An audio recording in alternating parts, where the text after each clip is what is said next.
ओम नमः शिवाय. श्री शिवमहापुराण रुद्र संहिता सृष्टीखंड अध्याय 9. शिवतत्व वर्णन. श्री गणेशाय नमः. ब्रह्मदेव नारदांना म्हणाले, हे मुनीश्रेष्ठा, मी आणि विष्णूंनी केलेली स्तुती ऐकून करुणानिधी भगवान शिव अतिशय प्रसन्न झाले. त्यांनी आपले अक्षर ब्रह्ममय दिव्य स्वरूप आवरून घेतले आणि आमच्या सन्मुख सगुण साकार रूपात पुन्हा प्रकट झाले. त्यांच्या समवेत भगवती उमाही उपस्थित होती.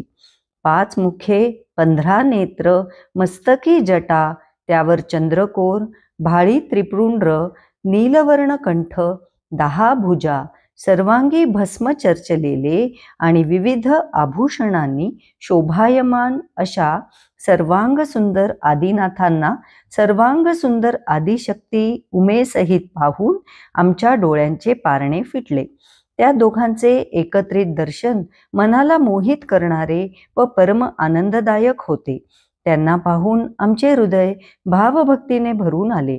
आम्ही हात जोडले आणि मधुर वचनांनी त्यांची स्तुती सुरू केली. त्या स्तवनाने प्रसन्न झालेल्या भगवान महेश्वरांनी आम्हाला श्वासरूपाने वेदांचा उपदेश केला. त्यानंतर गुह्य ज्ञानही दिले. वेदांचे ज्ञान प्राप्त झाल्यामुळे आम्ही दोघेही कृतकृत्य झालो होतो. आम्ही त्यांना वारंवार नमस्कार केला. श्री हरी म्हणाले, हे महाप्रभो, तुम्ही कशा प्रकारे प्रसन्न होता?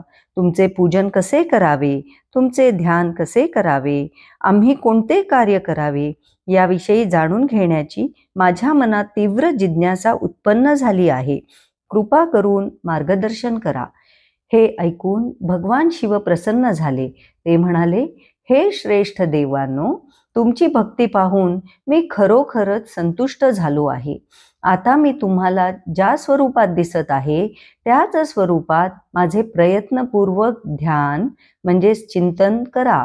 माझ्या लिंगाची पूजा करा. लिंग हे माझेच स्वरूप आहे. त्याची पूजा केल्याने मी संतुष्ट होतो. पूजकाला इच्छित फल देतो. माझ्या लिंगाच्या पूजनाने सर्व दुःखे नाहीशी होतात. तुम्ही दोघे महाबलवान आहात. माझ्या स्वरूपभूत प्रकृतीतून उत्पन्न झालेले आहात. माझ्या उजव्या अंगातून ब्रह्मदेव आणि डाव्या अंगातून विष्णूचे आविर्भवन झालेले आहे. मी तुमच्यावर अतिशय प्रसन्न आहे. तुमची माझ्यावरील भक्ती सतत वाढो असा तुम्हाला आशीर्वाद देतो. हे ब्रह्मा, तू माझ्या आज्ञेने सृष्टी कर. हे विष्णू, त्या चराचर सृष्टीचे तू पालन कर. त्यानंतर भगवान शंकरांनी आम्हाला त्यांच्या पूजनाचा सर्व विधी नीट समजावून सांगितला. तो श्रवण करून श्री हरी म्हणाले, प्रभो, माझे आणि ब्रह्मदेवाचे भांडण झाले हे एका अर्थाने चांगलेच घडले, कारण त्यामुळेच आम्हाला तुमच्या दर्शनाचा व अनुग्रहाचा लाभ झाला. तुम्ही आमच्यावर प्रसन्न आहात म्हणून आम्ही विनम्रतापूर्वक एवढीच विनंती करतो की आम्हा दोघांची तुमच्या चरणी अविचल भक्ती राहो. त्याचप्रमाणे तुम्ही निज लीलेने अवतार घेऊन आम्हाला वेळोवेळी सहाय्य करा. ब्रह्मदेव म्हणाले, नारदा, श्री हरींची विनंती प्रार्थना ऐकून भगवान शिव फारच प्रसन्न झाले. ते म्हणाले, हे विष्णू, मी सगुण आहे तसा निर्गुणही आहे. मी सच्चिदानंद स्वरूप परमात्मा आहे. मी निर्विकार परब्रह्म आहे. मीच सृष्टीची निर्मिती, तिचे पालनपोषण व तिचा संहार करतो.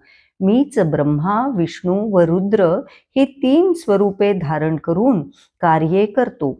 अशा प्रकारे विभिन्न नाम रूपे धारण करूनही मी निष्कल आहे. मी भक्तवत्सल आहे. त्यांच्या सर्व इच्छा पूर्ण करतो.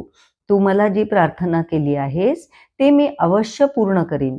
हे ब्रह्मा, माझ्यासारखाच परम उत्कृष्ट पुरुष तुझ्या अंगातून प्रकट होईल. तो रुद्र नावाने ओळखला जाईल.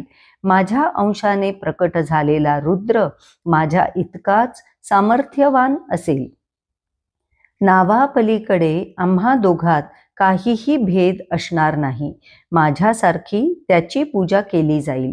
ज्योतीला पाण्याचा स्पर्श झाला तरी तिला स्पर्श दोष लागत नाही, त्याप्रमाणे मज निर्गुण परमात्म्याला कोणत्याही संयोगाने बंधन प्राप्त होत नाही. रुद्र हे माझेच रूप असेल, त्याच्यात व माझ्यात भेद करू नये. येथे एकच रूप जगत व्यवहारासाठी विभक्त होणार आहे. ज्याप्रमाणे अलंकार अनेक असले तरी त्यातील सोने एकच असते, त्याप्रमाणे येथे कार्यात भेद दिसत असला तरी कारणात भेद नाही. ही वस्तुस्थिती सर्वांनी चांगल्या प्रकारे लक्षात ठेवली पाहिजे.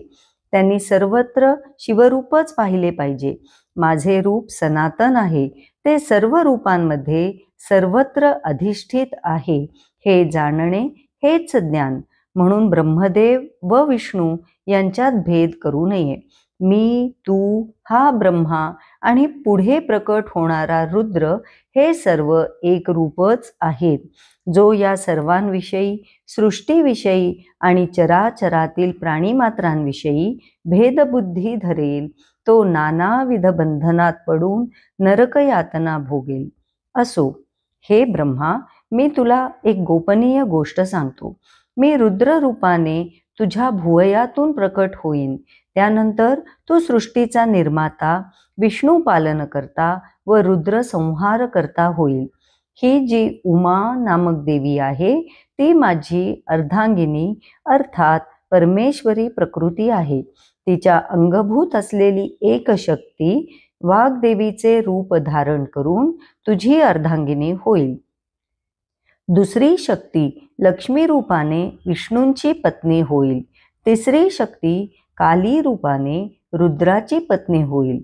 त्या शक्ती कार्यसिद्धीसाठी ज्योती रूपाने प्रकट होतील. अशा प्रकारे मी तुम्हाला देवीच्या शुभ स्वरूप पराशक्ती सांगितल्या.